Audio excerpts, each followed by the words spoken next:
ಕಾಕಪಜೀತಿ ಭಾಗ 4. ಘಟನೆಗಳು ಆ ಪ್ರಕಾರವಾಗಿ ಬೆಳೆದು 3ನೇ ಪಾದಕ್ಕೆ ದಿನ ಕಾಲಿಡ್ತಿದ್ದ ಹಾಗೆ ಬಾಕಿ ಉಳಿದಿರುವ ಮಾನ ಮರ್ಯಾದೆಯನ್ನು ಕಳ್ಕೊಂಡು ಆಗಿದ್ದು ವಿಧಿ ವಿಪರ್ಯಾಸ ಗಳಿಗೆ ಪ್ರಾರಬ್ಧ ಅಂತ ಗಟ್ಟಿ ಮನ್ಸು ಮಾಡಿ ನುಂಗಿ ಜೀರ್ಣ ಮಾಡಿಕೊಂಡು ರೆಂಬೆಯಿಂದ ರೆಂಬೆ ಕೆಳಕಾರ್ತಾ ಮೂಕ ವೇದನೆಯಿಂದ ಕುಂಟ ಅಣ್ಣ ಕಾಗೆ ಜೊತೆ ಅಪ್ಪ ಕಾಗೆ ತನ್ನ ಗೂಡು ಸೇರ್ಕೊಳ್ಳುತ್ತೆ.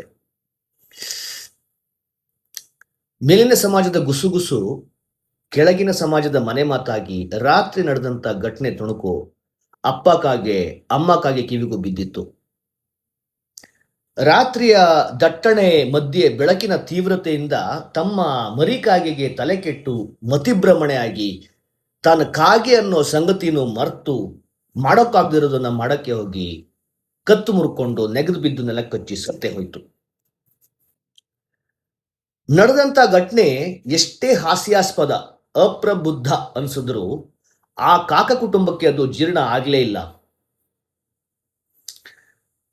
ಇಷ್ಟಾದ್ರೂ ಕೂಡ ಆ ಕಾಡು, ಆ ಪೊಟ್ರೆ, ಆ ಜೀವನ ಬಿಟ್ಟು ಬೇರೆ ತಾಣ ಹುಡುಕೊಂಡು ಹಾರಿ ಓಡಿ ಹೋಗೋಕ್ಕೆ ಆ ಕುಟುಂಬ ಸುತಾರಂ ಒಪ್ಪಲಿಲ್ಲ. ಎಲ್ಲಿ ಕಳ್ಕೊಂಡ್ವೋ ಆ ಮರ್ಯಾದೆನ ಅಲ್ಲೇ ಹುಡುಕಬೇಕು ಅನ್ನೋ ಸತ್ಯನ ಅಪ್ಪಕ್ಕಾಗೆ ಮರ್ತಿರ್ಲಿಲ್ಲ. 3ನೇ ಪಾದನೂ ಕಳೆದು ದಿನ 4ನೇ ಪಾದಕ್ಕೆ ಕಾಲಿಡ್ತಿದ್ದ ಹಾಗೆ ಅಪ್ಪಕ್ಕಾಗೆ ಉಳಿದಂತ ತನ್ನ ಕುಟುಂಬನ ಹುರಿದುಂಬಿಸೋ ಪ್ರಯತ್ನದಲ್ಲಿದೆ. ಅಪ್ಪ ಕಾಗೆ, ಅಮ್ಮ ಕಾಗೆ ಹಾಗೂ ಕುಂಟ ಅಣ್ಣ ಕಾಗೆನ ಉದ್ದೇಶಿಸ್ತಾ, ಇವತ್ತೇನಾಯ್ತೋ ನೋಡಿದ್ರಲ್ಲ, ನಾವು ಕೈಲಾಗ್ದವ್ರು ಅಂತ ಗೊತ್ತಾಗ್ತಿದ್ದ ಹಾಗೆ ನಮ್ಮ ತಲೆ ಕಾಯೋ ಆ ದೇವರೇ ನಮ್ಮ ಜೀವನದಲ್ಲಿ ಕೈ ಆಡಿಸ್ಬಿಡ್ತಾರೆ. ತಲೆ ಕಾಯೋ ಕೈ ಎತ್ತಿದ್ರೆ ಮತ್ತೆ ಉಳಿದವ್ರೇನು ಸುಮ್ಮನಿರ್ತಾರ? ಎಕ್ಕಿಳಿದು ತಮಾಷೆ ನೋಡ್ತಾರೆ. ಉಳಿದವ್ರ ಕೈಲಿ ಛೀ ಥೂ ಅಂತ ಉಗಿಸ್ಕೊಂಡು ಬಯಸ್ಕೊಂಡು ಉಸಿರಾಡ್ಕೊಂಡು ಹಾರಾಡ್ಕೊಂಡು ಲಜ್ಜೆಗೆಟ್ಟು ಬದುಕಬೇಕಾ ಇಲ್ಲ ಸಾಯ್ಬೇಕಾ? ನಿರ್ಧಾರ ಮಾಡಿ, ನಾನು ಹೋಗಿ ಊಟಕ್ಕೆ ವ್ಯವಸ್ಥೆ ಮಾಡ್ಕೊಂಡು ಬರ್ತೀನಿ. ಅಷ್ಟರಲ್ಲಿ ನೀವಿಬ್ಬರು ತಯಾರಾಗಿ ಕೊನೆ ಊಟ ಮಾಡಿ ಖುಷಿಯಿಂದ ಪ್ರಾಣ ಬಿಡೋಣ. ಅಪ್ಪ ಕಾಗೆಯ ಮಾರ್ಮಿಕ ಹಾಗೂ ಅಷ್ಟೇ ನಿರ್ವಿಣ್ಣ ಹೇಳಿಕೆಯನ್ನು ಅಮ್ಮ ಕಾಗೆ ಮತ್ತೆ ಕುಂಟು ಅಣ್ಣ ಕಾಗೆ ಕೇಳಿ ನಂಬಕ್ಕಾಗದೆ ದಂಗಾಗಿ ನೋಡ್ತಾ ಇದ್ರೆ ಅಪ್ಪ ಕಾಗೆ ತಿರುಗಿ ನೋಡ್ದೇನೆ ಗೂಡು ಬಿಟ್ಟು ಹಾರೋಗುತ್ತೆ. ಅದೆಷ್ಟು ಹೊತ್ತು ಕಳೀತೋ ಗೊತ್ತಿಲ್ಲ, ಅದೆಷ್ಟು ಕಣ್ಣೀರು ಕರಗಿತ್ತೋ ಗೊತ್ತಿಲ್ಲ. ಅಮ್ಮ ಕಾಗೆ ಕುಂಟ ಅಣ್ಣ ಕಾಗೆನ ತಬ್ಕೊಂಡು ಮಮ್ಮಲ ಮರಗಿ ಶೋಕಾಚರಣೆಯಲ್ಲಿದ್ದಂತೆ ಅಪ್ಪ ಕಾಗೆ ಊಟದ ಹುಳ ಹುಪ್ಪಟೆ ಮತ್ತು ವಿಷದ ಬೀಜಗಳ ಜೊತೆ ಗೂಡಿಗಿಳಿಯುತ್ತೆ. ಅಂತಿಮ ಕ್ಷಣ ಬಂತೆಂದು ಅರಿತ ಮಾತೃರಣ ಕೊನೆಯ ಸಾರಿ ಎಂಬಂತೆ ಮಗನನ್ನು ಬಿಗಿದಪ್ಪಿ ಸಂತೈಸಿ ಅಪ್ಪ ಕಾಗೆ ಜೊತೆ ಕೊನೆ ಊಟಕ್ಕೆ ಅಣಿಯಾಗುತ್ತೆ.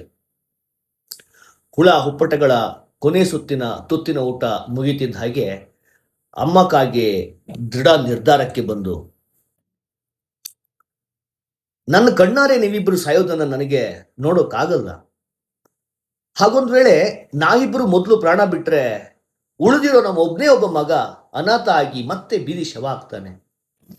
ಹಾಗಾಗಿ ಮೊದಲು ಮಗಂಗೆ ವಿಷ ಉಣಿಸಿ ಆಮೇಲೆ ನಾವಿಬ್ರು ಒಟ್ಟಿಗೆ ಸಾಯೋಣ ಎಂದು ಬಿಕ್ಕಿ ಹೇಳ್ತಾ ಅಪ್ಪ ಕಾಗೆಗೆ ಹೇಳ್ತಾ ಅಪ್ಪ ಕಾಗೆಯ ಪ್ರತ್ಯುತ್ತರಕ್ಕೆ ಕಾಯುತ್ತದೆ.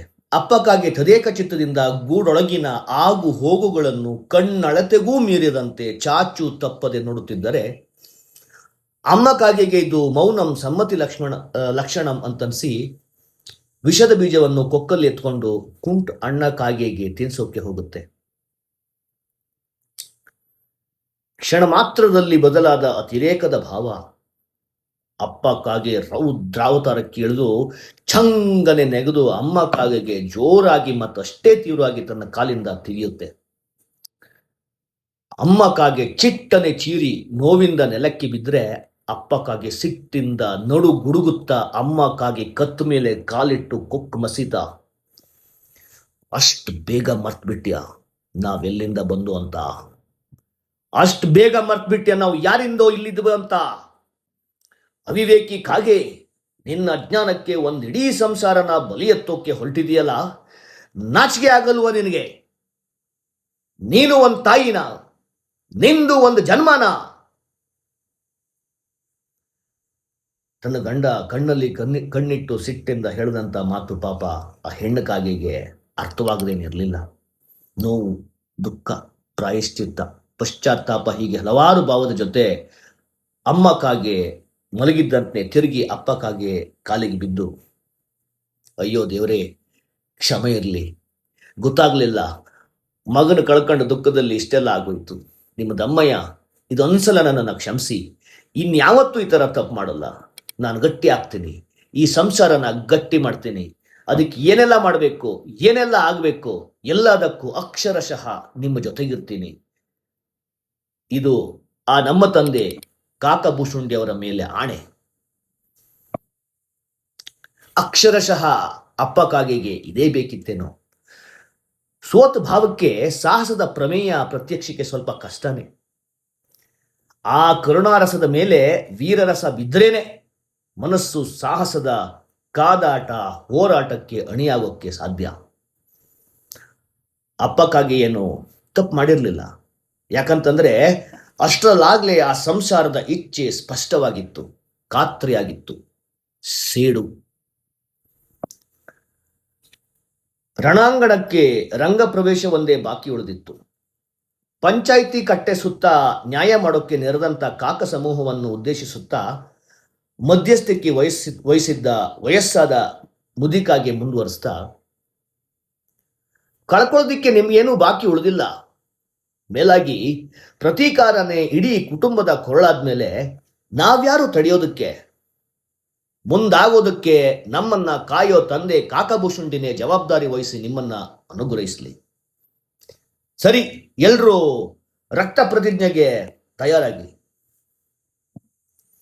ಅಂತ ಮುದಿಕಾಗೆ ಒಂದೇ ಅವಸರದಲ್ಲಿ ಕಂಠಪಾಠದಂತೆ ಹೇಳಿ ಮುಗಿಸ್ತಾ ಇದ್ದ ಹಾಗೆ ಕಾಕ ಸಮೂಹ ಸಂತ್ರಸ್ತ ಕಾಕ ಕುಟುಂಬದೆಡೆಗೆ ಕಣ್ಣಾಯಿಸುತ್ತದೆ. ಅದಾದ ಮೇಲೆ ಎಲ್ಲರೂ ವೃತ್ತಾಕಾರವಾಗಿ ನಿಂತು ತಮ್ಮ ತಮ್ಮ ರೆಕ್ಕೆಗಳನ್ನು ಚಾಚುತ್ತವೆ. ವರ್ತುಲದ ಒಳಗೆ ಮುದಿಕಾಗೆ ಒಂದು ಚೂಪಾದ ಮುಳ್ಳನ್ನು ಕೊಕ್ಕಲು ಹಿಡಿದು ಒಂದೊಂದಾಗಿ ವೃತ್ತದ ಭಾಗವಾದ ಕಾಗೆ ಒಂದೊಂದು ರೆಕ್ಕೆಯನ್ನು ಚುಚ್ಚಿ ರಕ್ತ ಬರೆಸಿ, ಕೊನೆಯಲ್ಲಿ ತಾನೂ ಒಂದು ರೆಕ್ಕೆಯನ್ನು ಚುಚ್ಚಿ ರಕ್ತ ಬರೆಸ್ಕೊಂಡು ತಾನೂ ವೃತ್ತದ ಭಾಗವಾಗ್ತದೆ.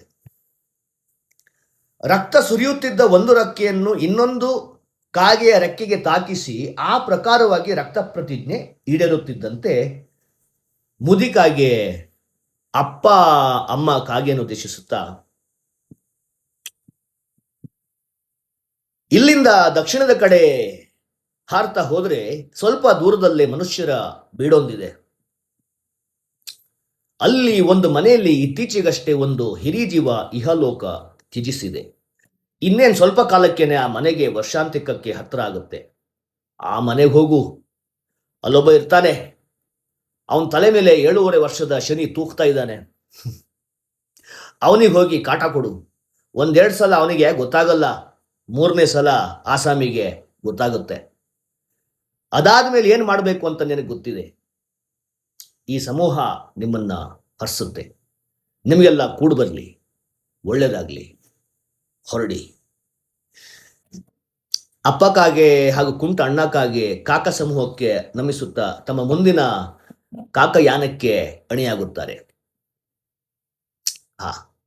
ಯಾವ್ದಂತ ಗೊತ್ತಾಯ್ತಾ? ಅದೇ ಒಂದು ಹಕ್ಕಿ ಕತೆ, ಹಿಂದಿ ಕಾಗೆ, ಪಿಂಡಾಂಡ ಪ್ರಸಂಗ. ನೆನ್ಪಾಯ್ತಾ? ಇಲ್ಲ ಅಂದ್ರೆ ಹೋಗ್ಲಿ ಬಿಡಿ, ನೆನ್ಪು ಮಾಡ್ಕೊಳ್ಳಿ. ಸೋಜುಗದ ಸಂತೆ ಸೋಲಲಿಲ್ಲ, ಸಾಹಸದ ಕಂತೆ ಸೋರಲಿಲ್ಲ, ಸಾಲಲಿಲ್ಲ, ಸರಿ ಸಮ ತೂಗಲಿಲ್ಲ, ಸೊರೆಯೊಳಗಿನ ಧರೆಯೊಳಗಿನ ಸಮರ ಅಂತ್ಯ ಕಾಣಲಿಲ್ಲ, ಅಂತ್ಯ ಕಾಣಲಿಲ್ಲ, ಅಂತ್ಯ ಕಾಣಲಿಲ್ಲ. ಅಡೋಟ್ನಾಥ.